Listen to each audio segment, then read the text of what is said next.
আসসালামু আলাইকুম। Welcome back to my YouTube channel. প্রিয় শিক্ষার্থীবৃন্দ এবং সম্মানিত ভিউয়ার্স, আপনারা যারা আমার ক্লাসগুলি দেখেন তাদেরকে আমি আমার আজকের এই ক্লাসে স্বাগত জানাচ্ছি। আমি অনেক দিন পরে একটি ইউটিউবে একটি ক্লাস করতে যাচ্ছি। আপনাদের সকলকে, আমার ছাত্রছাত্রী সহ যারা রেসপেক্টেড ভিউয়ার্স আছেন তাদের সকলকে আমার আজকের ক্লাসে স্বাগত জানাচ্ছি। তো আমি আজকে যে বিষয়টি নিয়ে আলোচনা করব সেটি আমার শিক্ষার্থীদের জন্য নতুন। আমার স্কুল পড়ুয়া শিক্ষার্থীদের জন্য এটি একটি নতুন বিষয়। তাই আমি আমার প্রাণপ্রিয় শিক্ষার্থী ওরেল বহুমুখী উচ্চ বিদ্যালয়ের সকল শিক্ষার্থীকে এই ক্লাসটি দেখার জন্য এবং কমেন্ট করার জন্য আহ্বান জানাচ্ছি। আমার আজকের আলোচনার বিষয় হচ্ছে ইংরেজি গ্রামারের একটি ভার্ব নিয়ে। ভার্বটি হচ্ছে ডেয়ার। তার মানে আমার আজকের আলোচনার বিষয় হচ্ছে use of dare. Use of dare. আমার আজকের আলোচনার বিষয় হচ্ছে ইউজ অফ ডেয়ার। ডেয়ার এমন একটি ভার্ব যেটি অক্সিলারি এবং প্রিন্সিপাল উভয় ভার্ব হিসেবে ব্যবহৃত হতে পারে। ডেয়ার, ডেয়ার, DARE, ডেয়ার এমন একটি ভার্ব যেটি অক্সিলারি এবং প্রিন্সিপাল উভয় ভার্ব হিসেবে ব্যবহৃত হতে পারে। এটি মনোযোগ সহকারে শুনতে হবে যে ডেয়ার অক্সিলারি এবং প্রিন্সিপাল উভয় ভার্ব হিসেবে ব্যবহৃত হতে পারে। এটির দুটি অর্থ আছে। এই ডেয়ার ভার্বটির দুটি অর্থ আছে। একটি হলো চ্যালেঞ্জ, স্পর্ধা করা। আরেকটি হলো ভেঞ্চার, সাহস করা। ডেয়ার ভার্বটির দুটি অর্থ আছে। একটি হলো চ্যালেঞ্জ, স্পর্ধা করা। চ্যালেঞ্জ, স্পর্ধা করা, ভেঞ্চার, সাহস করা। এই দুটি অর্থে ডেয়ার ভার্বটি ব্যবহৃত হয়। এই দুটি অর্থে ডেয়ার ভার্বটি ব্যবহৃত হয়। একটি হলো চ্যালেঞ্জ, স্পর্ধা করা, আর একটি হলো ভেঞ্চার, সাহস করা।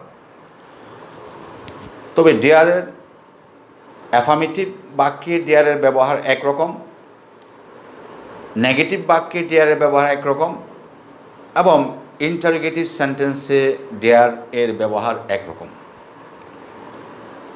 আমি আজকের ক্লাসে ডেয়ারের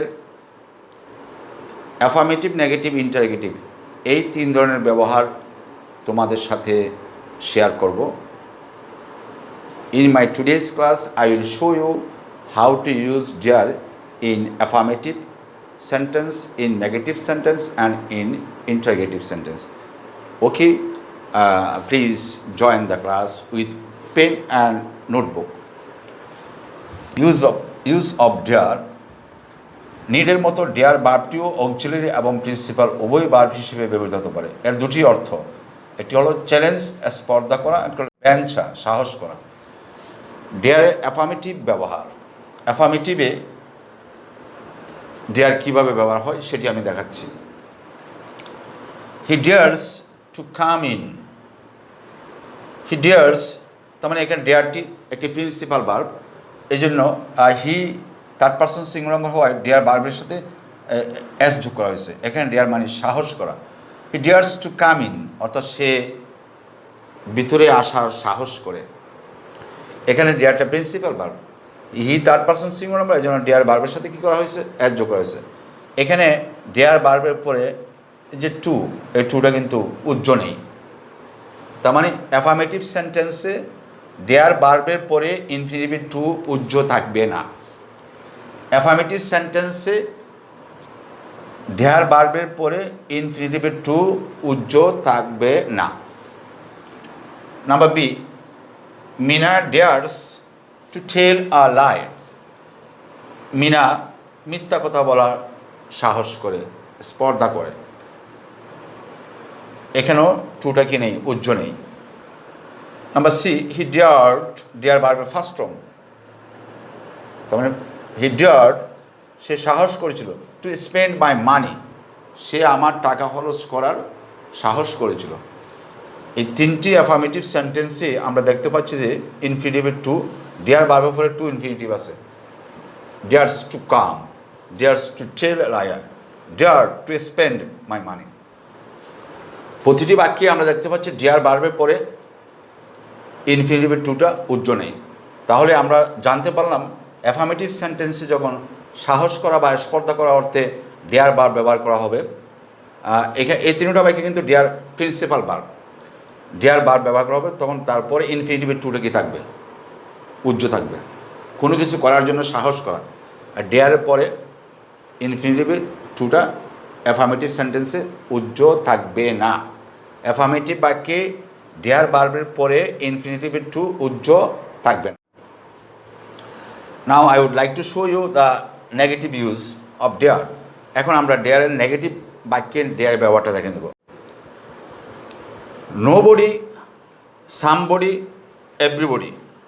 nobody, somebody, everybody. Nobody, anybody, somebody, everybody. Nobody, somebody, anybody, everybody. এগুলো হচ্ছে indefinite pronoun. Nobody, anybody, somebody, everybody এগুলো হচ্ছে ইনডেফিনিট প্রনাউন। এই ইনডেফিনিট প্রনাউন দ্বারা যখন কোনো বাক্য শুরু হবে, ওই বাক্যে ইনফিনিটিভ টু উজ্জ রাখাও যায়, আবার ব্যবহারও করা যায়। নোবডি, এনিবডি, সামবডি, এভরিবডি এগুলো হচ্ছে ইনডেফিনিট প্রনাউন। এই ইনডেফিনিট প্রনাউন দ্বারা যখন কোনো বাক্য শুরু হবে বা এই ইনডেফিনিট প্রনাউনগুলো যখন বাক্যের মধ্যে থাকবে, তখন ইনফিনিটিভ টু উজ্জ রাখা যাবে, আবার ব্যবহারও করা যাবে। এখন আমরা বাস্তবে একটু দেখে নিই প্র্যাকটিক্যালি। নেগেটিভে, নোবডি ডেয়ার্স টু স্পিক। কেউ কথা বলার সাহস পায় না, সাহস করে না। এখানে টুটা আমি স্পিক বার্বের আগে টুটা ব্র্যাকেটের মধ্যে রাখছি। তার মানে এটা উজ্জ রাখা যাবে, এটা ব্যবহারও করা যাবে। কোন ক্ষেত্রে? নোবডির ক্ষেত্রে। নোবডি ডেয়ার্স টু স্পিক, কেউ কথা বলার সাহস করে না।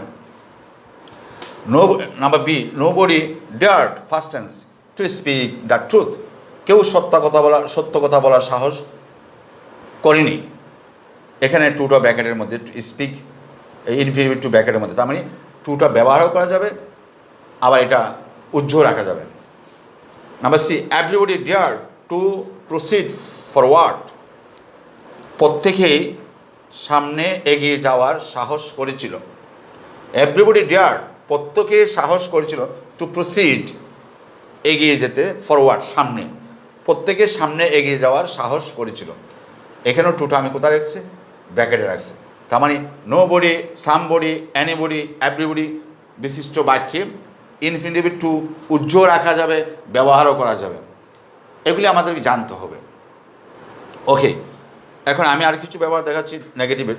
যখন নেগেটিভ বাক্যে বা ইন্টারগেটিভ সেন্টেন্সে ডু, ডাজ, ডিডের ব্যবহার করা হবে, তখন এই ইনফিনিটিভ টু প্রায় উজ্জ থাকে। ডু, ডাজ, ডিড দ্বারা যখন ইন্টারগেটিভ করা হবে বা নেগেটিভ করা হবে, ওই বাক্যে ইনফিনিটিভ টু উজ্জ রাখা যায়। যেমন I do not dare say it, এখানে টুটা উজ্জ। I do not dare say it, এ ডু নট, ডু দ্বারা নেগেটিভ করা হয়েছে। ডু দ্বারা যখন নেগেটিভ করা হবে, টু উজ্জ রাখা যাবে। I do not dare say ইট, আমি এটি বলার বা এমন কথা বলার সাহস পাই না বা সাহস করি না। He did not dare. He did not dare.